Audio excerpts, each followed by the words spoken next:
Hello everyone, welcome back to my YouTube channel Poppy's Creation. Friends, কি খবৰ আপোনালোকৰ? আশা কৰিছোঁ সকলোৱে ভালে আছে। আজি আপোনালোকলৈ এই ভিডিঅ'টোৰ জৰিয়তে লৈ আহিছোঁ ঈদৰ শ্বপিং কালেকশ্যন। লগতে ভাবিছোঁ যিহেতু ঈদ আহি পালে চুলিখিনি আৰু স্কিন কেয়াৰ কৰোঁ, যি দুটা ৰেমেডি আপোনালোকৰ লগতো শ্বেয়াৰ কৰিম বুলি ভাবিছোঁ। ভিডিঅ'টো অকণো স্কিপ নকৰাকৈ শেষলৈকে চাই থাকিব আৰু চেনেলটোত যদি নতুনকৈ আহিছে প্লিজ চেনেলটো ছাবস্ক্ৰাইব কৰি দিব। তো গাইজ বলক পলম নকৰি আজিৰ ভিডিঅ'টো আৰম্ভ কৰিছোঁ। ফ্ৰেণ্ডছ, আজি যিটো হেয়াৰ পেক বনাবলৈ গৈ আছোঁ তাৰ কাৰণে আমাক লাগিব মেথি গুটি। এয়া মই মেথি গুটিখিনি তিয়াই থৈ দিলোঁ। অভাৰনাইট থ'ব পাৰিলে ভাল, কিন্তু ৰাতি থ'বলৈ পাহৰি গ'লোঁ, সেইকাৰণে এতিয়া ৰাতিপুৱাই থৈ আছোঁ। 1-1.5 ঘণ্টাৰ ভিতৰত এইখিনি ফুলি উঠিব। আৰু প্ৰথমতে মেথিখিনি তিয়াই থৈ বাকী যোগাৰখিনি কৰি লওঁ বলক। মেথি গুটি আমাৰ চুলিৰ কাৰণে কিমান বেছি উপকাৰী মই ভিডিঅ'টোৰ শেষত কৈ আছোঁ আপোনালোকক।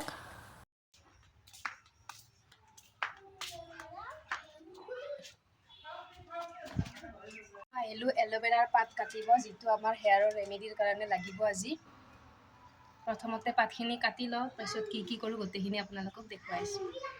ফ্ৰেণ্ডছ, আমাৰ ঘৰত কিমান কেইজোপা এল'ভেৰা গছ আছে চাওকচোন। এল'ভেৰা চাৰিওফালে, কিন্তু আমাৰ লগোৱাৰ টাইমহে নাথাকে। আমাৰ কাৰণে কিমান বেছি উপকাৰী, আমাৰ স্কিন হেয়াৰৰ কাৰণে একদম নামেই যাৰ ছাল কুঁৱৰী। এল'ভেৰা আমাৰ ছাল আৰু চুলিৰ কাৰণে বহুত বেছি উপকাৰী হয়। চুলিত লগালে চুলিত থকা ডেণ্ড্ৰফ, চুলিখিনি ফাটি যোৱা, চুলি সৰা, লগতে চুলিখিনি নাবাঢ়া মানে গ্ৰ'থ নোহোৱা, এই আটাইবিলাক সমস্যা এল'ভেৰা জেলে নোহোৱা কৰিব পৰা গুণ আছে। তো আজি প্ৰথমতে চুলিত লগাওঁ, আকৌ এদিন আপোনালোকক স্কিনত লগাই দেখুৱাম। চুলিত কেনেকৈ কি কৰি লগাওঁ গোটেইখিনি প্ৰচেছ আপোনালোকক দেখুৱাম। ভিডিঅ'টো অকণো স্কিপ নকৰাকৈ শেষলৈকে চাই থাকিব। আৰু এল'ভেৰা কেইজোপা চাওকচোন, ইমান ধুনীয়াকৈ হৈছে, মানে টাবকেইটাও ইমান ডাঙৰ নহয়, তথাপি খুব ধুনীয়াকৈ গ্ৰ'থ হৈছে।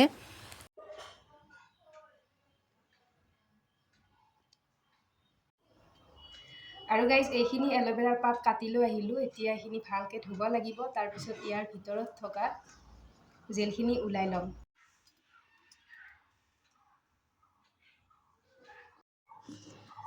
আৰু এতিয়া মই এল'ভেৰা জেলখিনি উলিয়াবলৈ লৈছোঁ।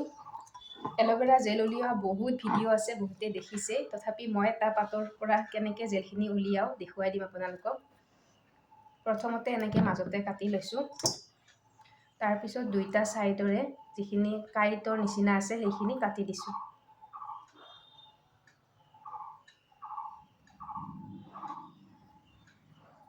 এতিয়া ওপৰৰ বাকলিটো ধুনীয়াকৈ পাতলকৈ এনেকৈ এৰাই দিছোঁ।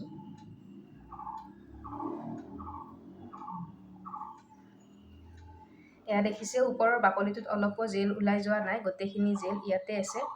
এতিয়া চামুচ এখনৰ সহায়ত গোটেইখিনি জেল মই উলিয়াই ল'ম। যিহেতু মিক্সিত এইখিনি পেষ্ট কৰি ল'ব লাগিব, তো মিক্সিৰ কাপ এটাতে লৈছোঁ। এনেকৈ চামুচখন সোমাই দিলে ধুনীয়াকৈ ওলাই আহে। এয়া দেখিছে,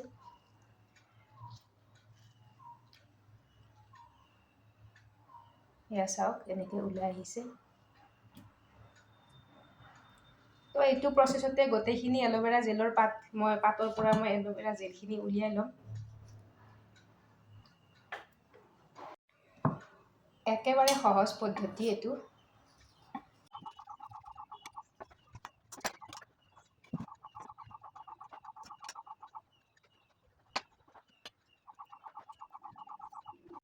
ফ্ৰেণ্ডছ, গোটেইখিনি পাতৰ পৰা জেল ওলাই লোৱাৰ পিছত এইটো শেষৰটো পাত।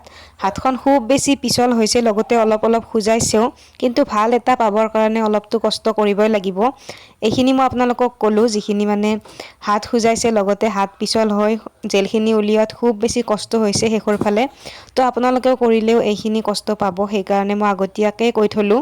কিন্তু কিবা এটা খুব বেছি ভাল উপকাৰৰ কাৰণে এইখিনি কষ্ট কৰিব লাগিব গাইজ। চুলিখিনি যদি এইখিনি লগোৱাৰ পিছত নাফাটা হৈ যায়, বাঢ়িবলৈ ধৰে, উফিবিলাক বন্ধ হয়, তো এইখিনি কষ্ট কৰিছোঁ দিয়ক গাইজ, আপোনালোকেও কৰি চাব।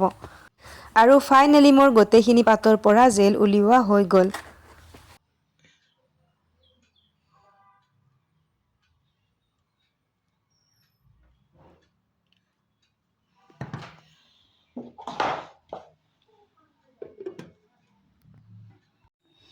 জেলখিনি উলিয়াই ল'লোঁ লগত, আৰু এইফালে তিয়াই থোৱা মেথিখিনিও ধুনীয়াকৈ সিজি উঠিছে।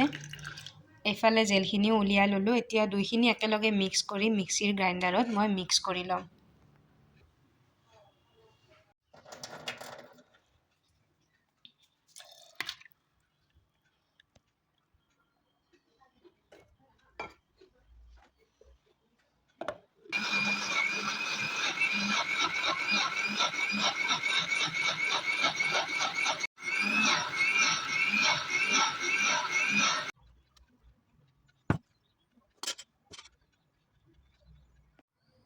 আৰু ফ্ৰেণ্ডছ এইফালে চাওকচোন, মেথি আৰু এল'ভেৰাখিনি পেষ্ট কৰি লোৱাৰ পিছত কিমান পাৰফেক্ট এটা পেক ৰেডি হৈ গ'ল চুলিত লগোৱাৰ কাৰণে। মই লাৰি মানে ইমান বেছি ভাল লাগিছে আৰু আপোনালোকেও চাগে ধৰিবই পাৰিছে কিমান বেছি ভাল লাগিব চুলিত লগাই। এতিয়া পেষ্টটো এটা বাউলত ওলাই লওঁ, লগতে আৰু অলপ প্ৰচেছ বাকী আছে, গোটেইখিনি আপোনালোকক দেখুৱাই আছোঁ, স্কিপ নকৰিব, চাই থাকক।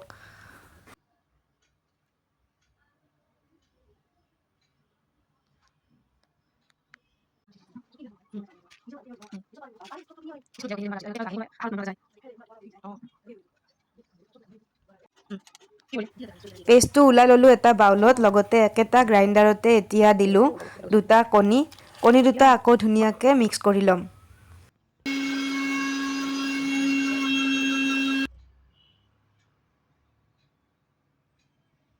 এয়া কণী ফেটি লোৱা হৈ গ'ল। দেখিছে কণী দুটা খুব ধুনীয়া য়েল্লো কালাৰ আহিছে। নাও mix mix mix and mix.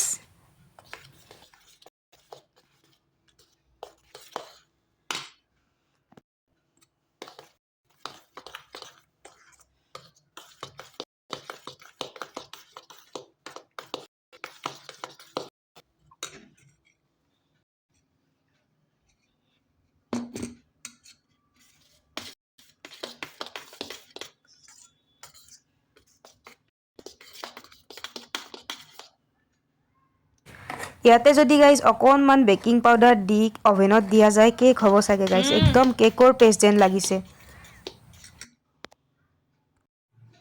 আৰু গাইজ ফাইনেলি মোৰ গোটেই পেকটো ৰেডি হৈ গ'ল। ফুল প্ৰচেছ আপোনালোকক দেখুৱালোঁ কেনেকৈ বনাইছোঁ। এতিয়া গোটেইখিনি চুলি কভাৰ হোৱাকৈ গোটেই পেকটো লগাই ল'ম।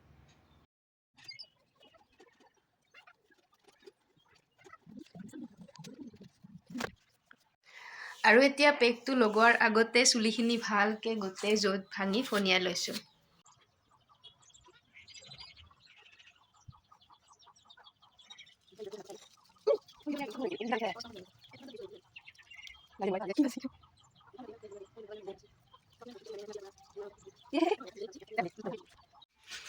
তো ফ্ৰেণ্ডছ, এয়া হেয়াৰ পেকটো লগাই দিলোঁ। এতিয়া এইখিনি আধা ঘণ্টা 40 মিনিটমান ৰাখি ধুই দিলে হৈ যাব।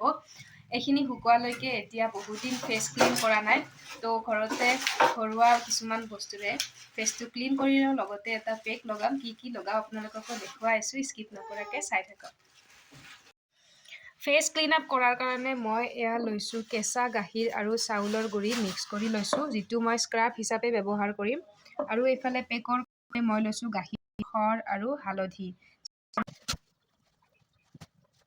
প্ৰথমতে গাখীৰ আৰু চাউলৰ গুড়িৰে মুখখন ভালকৈ স্ক্ৰাবিং কৰি লৈছোঁ ফুল মাছাজ প্ৰচেছত।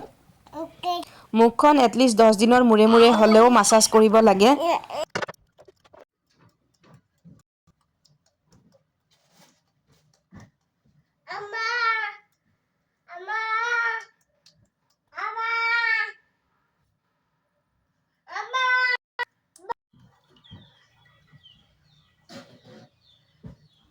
স্ক্ৰাবিং কৰি ল'লোঁ। এতিয়া ধুনীয়াকৈ শুকান কাপোৰ এখনেৰে মচি লৈছোঁ। পেকটো লগাই ল'ম।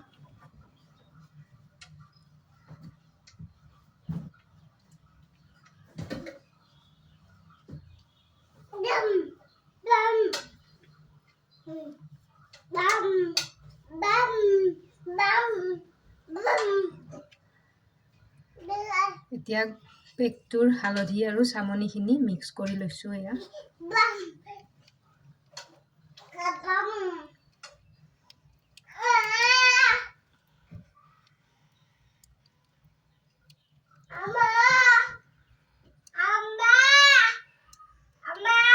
আম্মা